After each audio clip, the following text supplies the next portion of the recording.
जय हिंद दोस्तों। स्वागत है आप सभी का इस वीडियो में। इस वीडियो में हम 3 नवंबर के जो एमसीक्यूज़ है वो देखने वाले हैं। और आप सभी को पता है, जैसे मेरा आवाज़ थोड़ा ख़राब है, मतलब गला बैठा हुआ है, इसलिए आवाज़ थोड़ी अजीब सी निकल रही है, उसके लिए माफ़ी चाहता हूँ। तो स्टडी है क्योंकि पेन ड्राइव और टैबलेट कोर्सेज अवेलेबल है अलग अलग एग्ज़ाम्स के लिए, जैसे कि यूपीएससी, स्टेट पीएससी, बहुत सारी एग्ज़ाम्स है जिसके लिए स्टडी आई क्यू के पेन ड्राइव और टैबलेट कोर्सेज अवेलेबल है। तो आप विज़िट कर सकते हो studyIQ.com। और आपको अगर मेरे वीडियो से रिलेटेड कोई भी डाउट आता है तो आप मुझे फेसबुक या फिर इंस्टाग्राम पर मैसेज कर सकते हो। और आपको अगर पीडीएफ चाहिए तो आप मुझे टेलीग्राम पर भी फॉलो कर सकते हो, t.me/मयूर मोगरे इस चैनल पर। अब यहाँ पर पहला क्वेश्चन आता है, जो कॉन्स्पिरेंसी हुई थी फ्रीडम स्ट्रगल में, तो उसके रिगार्डिंग कुछ यहाँ पर स्टेटमेंट्स दिए गए हैं, जैसे कि अरविंदो घोष, बृंद्रा कुमार घोष और बाकी जो लोग हैं उन्हें ट्राइड किया गया था अलीपुर कॉन्स्पिरेंसी केस में। दूसरा है बसंत कुमार बिस्वास और अमीर चंद और बाकी के जो लोग थे उन्हें अरेस्ट किया गया था हावड़ा गैंग केस में। और जो जतिंदर नाथ मुखर्जी है उन्हें अरेस्ट किया गया था दिल्ली कॉन्स्पिरेंसी केस में। तो अब यहाँ पर आपको करेक्ट ऑप्शन जो है ये पहचानना है। अब यहाँ पर देखिए, जो पहला है ये बिल्कुल सही है, लेकिन दूसरा और तीसरा गलत हो जाता है। तो यहाँ पर जवाब रहेगा बी, वन ओनली। यहाँ पर आप देख सकते हो कि पूरी जो अनुशीलन ग्रुप है उसे अरेस्ट किया गया था, मतलब घोष ब्रदर्स उसमें थे, अरविंदो घोष, बृंद्र घोष, और उन्हें ट्राइड किया गया था अलीपुर कॉन्स्पिरेंसी केस में। और अगर हम दिल्ली कॉन्स्पिरेंसी केस देखते हैं, जिसे दिल्ली लाहौर कॉन्स्पिरेंसी केस कहा जाता है, वो हुआ था 1912 में।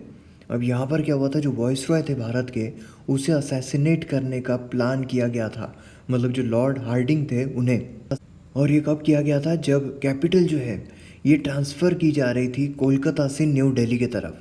अब अलग अलग जो रिवोल्यूशनरीज थे उन्होंने यहाँ पर काम किया था, मतलब जो राज बिहारी बोस है उनके इसमें था, उनके अंडर में था, उनके हेड में था। और उसमें सचिन सन्याल जो है वो भी इसमें इन्वॉल्व थे। और इसमें होम मेड बॉम्ब जो है वो बनाया गया था। अब इसमें वॉइसरॉय जो है वो एस्केप हो गए थे, वो निकल गए थे, वो नहीं मार नहीं पाए थे वॉइसरॉय को। नेक्स्ट यहाँ पर आता है मैच द पेयर, आपको देखना हो इनकरेक्ट वन जो है ये आपको पहचानना है। पहला आता है नृत्य। नृत्य का मतलब होता है जो बेसिक डांस स्टेप होते हैं, मतलब जो रिथमेटिकली जिस पर हम एक्ट करते हैं, एक्सप्रेशन होता है, मूड होता है, उसे नृत्य कहते हैं। और नाट्य का मतलब होता है जो ड्रामेटिक रिप्रेजेंटेशन होता है, जैसे कि एक स्टोरी होती है जिसे एलॉबरेट किया जाता है, तो उसे नाट्य कहते हैं। और नृत्य ये होता है एक माइम जैसा, मतलब क्या होता है, इसमें एक्सप्रेशंस होते हैं, लेकिन आपने देखा होगा जो चेहरे पर वाइट कलर का लगाया जाता है, जिससे कि आपका चेहरा नहीं दिखता है कि आप कौन है, लेकिन एक्सप्रेशंस दिखते हैं। और उसमें कोई भी डायलॉग नहीं होते हैं, मतलब आपको एक्सप्रेशन के ज़रिए सब कुछ दिखाना होता है, वो होता है नृत्य। तो यहाँ पर अगर आप देखोगे तो तीनों बिल्कुल सही है, इसलिए एक भी इनकरेक्ट नहीं है। जवाब रहेगा D, none of the above. तो यहाँ पर आप देख सकते हो कि अभिनय दर्पण, अगर इसके बारे में हम देखते हैं तो जो नृत्य है ये डांस स्टेप होती है जो कि रिदमेटिकली परफॉर्म की जाती है, जिसमें एक्सप्रेशंस, मूड होते हैं। नाट्य होता है जिसमें ड्रामेटिक रिप्रेजेंटेशन होता है, एक स्टोरी होती है जैसा एलॉबरेट किया जाता है डांस फॉर्म में।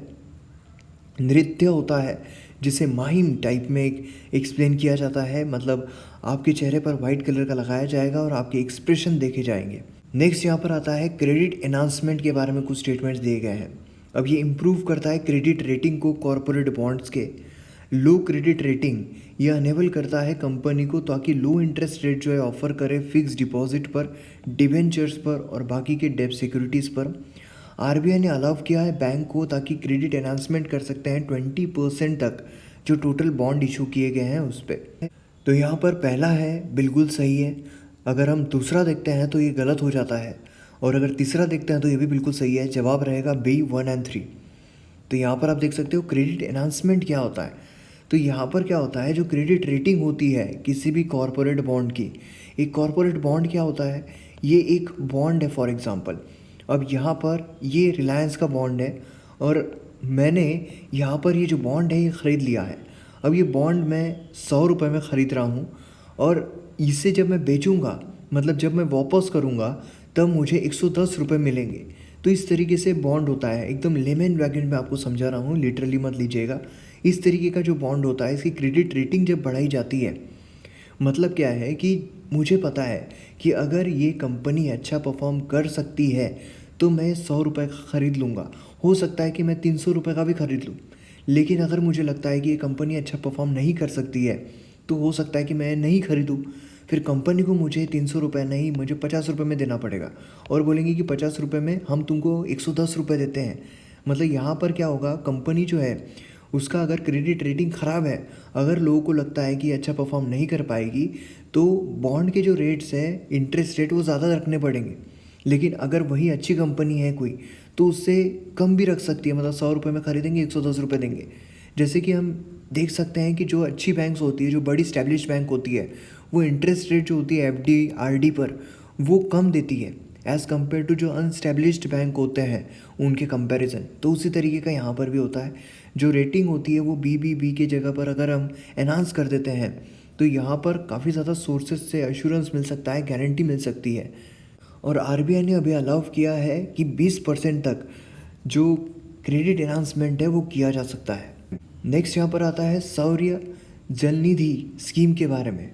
अब बेनिफिशियरी जो होते हैं स्कीम के, फार्मर्स रहेंगे जिनके पास वैलिड फार्मर आइडेंटिटी कार्ड हो और 0.5 एकड़ मिनिमम एग्रीकल्चरल लैंड हो। दूसरा आता है कि इस स्कीम के अंडर में जो फार्मर्स हैं उन्हें 50% सब्सिडी दी जाएगी और 5000 सोलर पंप्स दिए जाएंगे और ये प्रोवाइड करेगा इरिगेशन बेनिफिट्स 2500 एकड़, स्टेट के जो 2500 एकड़ है उसमें। अब यहाँ पर पहला जो है बिल्कुल सही है, तीसरा भी बिल्कुल सही है, दूसरा गलत हो जाता है। जवाब रहेगा B 1 और 3। तो यहाँ पर आप देख सकते हो कि उड़ीसा गवर्नमेंट ने लॉन्च किया है सौर्य जल निधि स्कीम, ताकि जो सोलर इरिगेशन है उसे बढ़ावा दिया जा सके। अब इसके जो की फीचर्स है वो क्या है, मिनिमम 0.5 एकड़ रहनी चाहिए और वैलिड फार्मर आइडेंटिटी कार्ड रहना चाहिए। 90% सब्सिडी दी जाएगी, 5000 सोलर पंप्स दिए जाएंगे। नेक्स्ट यहाँ पर आता है प्रिज्म। ये जो एक टूल है ताकि प्राइवेट इलेक्ट्रॉनिक डाटा जो है वो कलेक्ट किया जा सके। तो ये किस कंट्री से एसोसिएटेड है, तो प्रिज्म जो है ये एसोसिएटेड है यूनाइटेड स्टेट्स ऑफ अमेरिका से। तो अगर हम 2001 से देखते हैं तो यूनाइटेड स्टेट्स गवर्नमेंट जो है उन्होंने ड्रामेटिकली इंक्रीज़ की अपनी एबिलिटी, ताकि इंटेलिजेंस एजेंसी जो है वहाँ के वो इन्फॉर्मेशन कलेक्ट कर सके, मतलब फॉरेन सब्जेक्ट्स और US सिटीजन्स के भी। अब इसमें एक सीक्रेट प्रोग्राम इंक्लूड किया गया है प्रिज्म नाम से। अब ये जो प्रिज्म है इस्तेमाल किया जाता है यूनाइटेड नेशंस सिक्योरिटी एजेंसी के द्वारा, ताकि प्राइवेट इलेक्ट्रॉनिक डाटा जो है, जो भी यूज़र्स हैं इंटरनेट सर्विस यूज़ करते हैं, जीमेल, फेसबुक, आउटलुक, तो इनसे हम इलेक्ट्रॉनिक डाटा जो है, प्राइवेट इलेक्ट्रॉनिक डाटा वो कलेक्ट कर सकते हैं। नेक्स्ट यहाँ पर आता है जो कामाख्या टेम्पल है, आपने सुना होगा, काफ़ी फेमस है। तो ये कहाँ पर लोकेटेड है, तो ये जो टेम्पल है ये डेडिकेटेड है मदर गॉडेस कामाख्या को और ये सिचुएटेड है गुवाहाटी में। नेक्स्ट यहाँ पर आता है कि फायर डांस किसे कहा जाता है, तो इसका सही जवाब है भरतनाट्यम। तो यहाँ पर आप देख सकते हो कि भरतनाट्यम जो है उसे फायर डांस करके रेफर किया जाता है, क्योंकि बहुत सारे जो मूवमेंट्स होते हैं भरतनाट्यम के रिजेंबल करते हैं डांसिंग फ्लेम को। नेक्स्ट आता है 0 आवर जो है, ये एक इंडियन इनोवेशन है पार्लियामेंट्री प्रोसीजर में। इसके रिगार्डिंग कुछ स्टेटमेंट्स दिए गए हैं। तो ये फर्स्ट आवर होता है पार्लियामेंट सेशन का और मेंबर ऑफ पार्लियामेंट जो है क्वेश्चन रेज करते हैं बिना किसी प्रायर नोटिस के। तो यहाँ पर पहला जो है ये गलत होता है, क्योंकि 0 आवर जो है ये पहला आवर नहीं होता है। फर्स्ट आवर जो है वो क्वेश्चन आवर होता है, उसके बाद 0 आवर होता है। मतलब क्वेश्चन आवर के बाद जो मेन प्रोसीडिंग शुरू होती है पार्लियामेंट की, उसके बीच का जो वक्त होता है वो 0 आवर कहलाता है। मतलब हारने का डर और जीतने की उम्मीद, इन दोनों के बीच जो एक टेंशन वाला वक्त होता है वो 0 आवर कहलाता है। तो यहाँ पर दूसरा जो है बिल्कुल सही है, बिना किसी नोटिस के क्वेश्चन रेज कर सकते हैं। तो यहाँ पर B जो है इसका सही जवाब रहेगा। तो यहाँ पर आप देख सकते हो फर्स्ट आवर जो है पार्लियामेंट्री सिटिंग का, उसे क्वेश्चन आवर कहते हैं और जो मेंबर्स होते हैं क्वेश्चन पूछ सकते हैं मिनिस्टर्स को। और यहाँ पर 3 तरीके के क्वेश्चन पूछे जाते हैं, स्टार्ड, अनस्टार्ड और शॉर्ट नोटिस। स्टार्ड क्वेश्चन जो होते हैं उन्हें ओरल आंसर लगता है, सप्लीमेंट्री क्वेश्चंस पूछे जा सकते हैं। और जो अनस्टार्ड होते हैं उन्हें रिटन आंसर लगता है और सप्लीमेंट्री क्वेश्चंस नहीं पूछे जा सकते हैं। अब क्वेश्चन आवर जो है उसी तरह 0 आवर नहीं होता है, ये रूल ऑफ प्रोसीजर में मेंशन नहीं किया हुआ है, मतलब इनफॉर्मल डिवाइस है। और क्वेश्चन आवर के बाद इमीडिएटली 0 आवर जो है वो स्टार्ट हो जाता है। तो ये हमारे वीडियो का एंड। वीडियो आपको पसंद आता है तो शेयर ज़रूर कीजिए और मैं आवाज़ के लिए माफ़ी चाहता हूँ। मिलते हैं हम अगले वीडियो में। जय हिंद।